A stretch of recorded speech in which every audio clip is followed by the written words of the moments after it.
Assalamu alaikum viewers and welcome back to my channel Study Law with Bushra.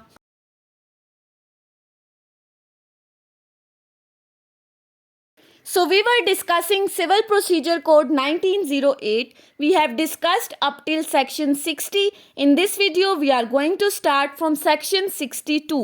But before starting the discussion, I request you all to please subscribe to my channel and don't forget to press the bell icon for latest updates. Do share this video with your friends and don't forget to comment your feedback. So let's move towards the discussion. Section 62 of Civil Procedure Code 1908 deals with the topic of seizure of property in dwelling house. हम study कर रहे हैं topic of execution of the decree और execution of the decree में हमने क्या discuss किया कि प्रॉपर्टी को अटैच करके या सेल करके डिक्री की एग्जीक्यूशन कराई जा सकती है।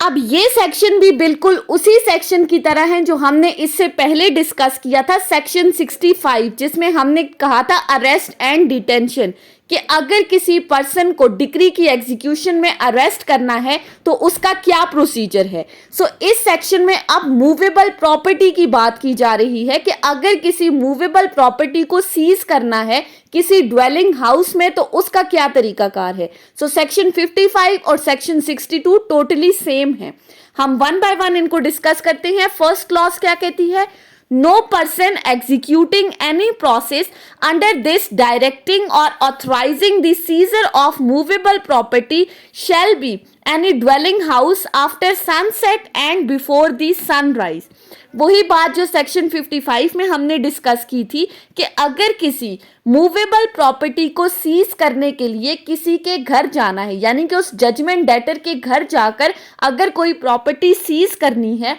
तो रात के अंधेरे में आप नहीं जा सकते, यानी कि सूरज गुरूब होने के बाद और सूरज तुलू होने के बीच का जो टाइम है, जो रात का अंधेरा है, ऐसे टाइम में आप किसी के घर भी जाकर किसी भी मूवेबल प्रॉपर्टी को सीज नहीं कर सकते for the purpose of execution of the decree. Clause 2 कहती है No outer door of the dwelling house shall be broken open unless such dwelling house is in the occupancy of the judgment debtor and he refuse or prevent the access thereto. But when the person executing the process has duly gained access to dwelling house, he may break open the door of any room in which he has the reason to believe such property to be. अब clause 2 में भी वही बात की गई है जो हमने अरेस्ट के केस में पढ़ी थी कि अगर आपने किसी के घर जाकर कोई मूवेबल प्रॉपर्टी सीज करनी है तो उस घर का मेन डोर तोड़ के आप उस घर के अंदर एंट्री नहीं दे सकते, लेकिन अगर तो आपको फ्रीली उस घर में एंट्री मिल जाती है जजमेंट डेटर की तरफ से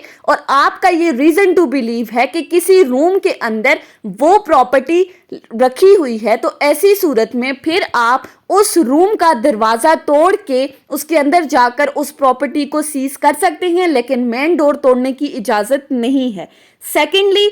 where a room is in the dwelling house is the actual occupancy of the woman who according to the custom of the country does not appear in the public, the person executing the process shall give the notice to the woman who is at the liberty to withdraw, allowing the reasonable facilities to her for withdrawing, and then he may enter such room for the purpose of seizing the property, using the same time every precaution consistent with these provision to prevent the entrance thereto. अब इस clause में कहा गया है कि अगर तो किसी रूम के अंदर आपका रीजन टू बिलीव है कि वो प्रॉपर्टी लोकेटेड है जिसको सीज करने के लिए आप आए हैं और वो रूम किसी विमेन के कब्जे में है, तो ऐसी सूरत में उस कमरे में जाने से पहले आप उस विमेन को नोटिस देंगे जो कि एक पर्दा नशीन लेडी है जो उस इलाके के कस्टम्स के अकॉर्डिंग पब्लिक में नहीं आती। आप उसको नोटिस देंगे, नोटिस देने के बाद उसको रीजनेबल फैसिलिटीज प्रोवाइड करेंगे ताकि वो उस रूम को खाली कर सके और फिर आप उस रूम के अंदर जाकर अपनी उस प्रॉपर्टी को सीज कर सकते हैं जिस पर्पस के लिए आप उस घर में आए हैं, लेकिन इस विमेन को नोटिस देना मस्ट है। नोटिस देने के बाद आप उसको इतना टाइम देंगे जितने टाइम के अंदर वो उस रूम को खाली कर सके। So that was section 62 that deals with the seizure of the property in dwelling house कि आप अगर मूवेबल प्रॉपर्टी को सीज करने के लिए जा रहे हैं तो आपने क्या प्रोसीजर अडॉप्ट करना है। उसके बाद आ जाते हैं सेक्शन 63 के ऊपर। सेक्शन 63 बात करता है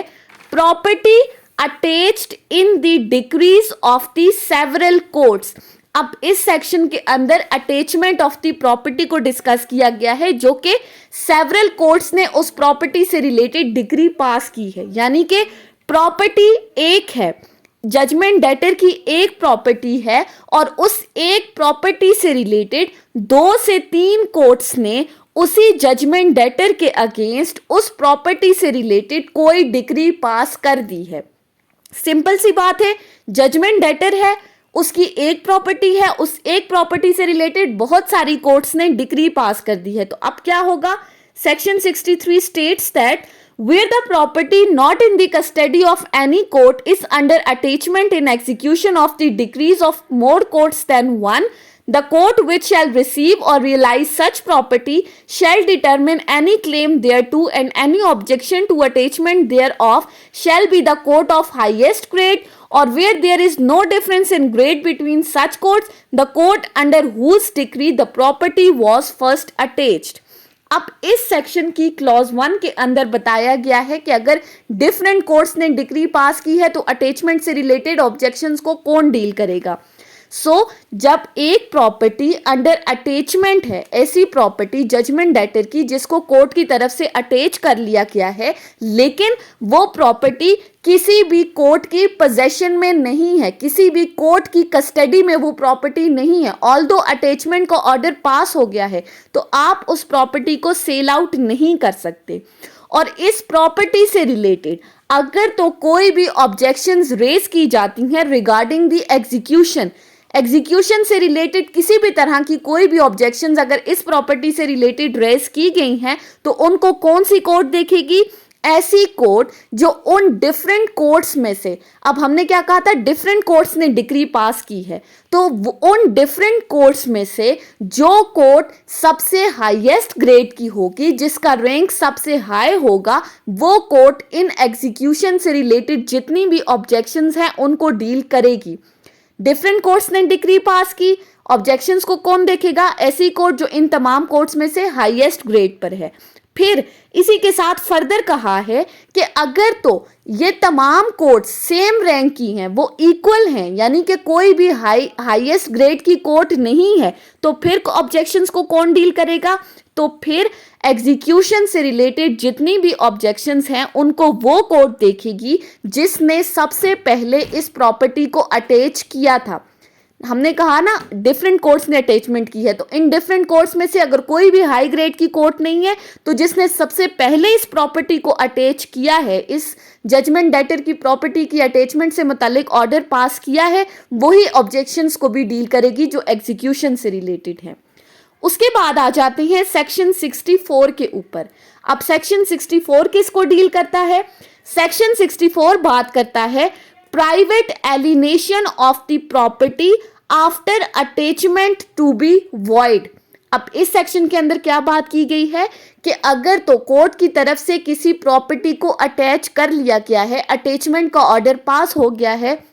किसी भी प्रॉपर्टी से रिलेटेड, तो जजमेंट डेटर इस प्रॉपर्टी को फर्दर किसी और को ट्रांसफर नहीं कर सकता। अगर वो ऐसा करता है तो वो वॉइड कंसिडर होगी।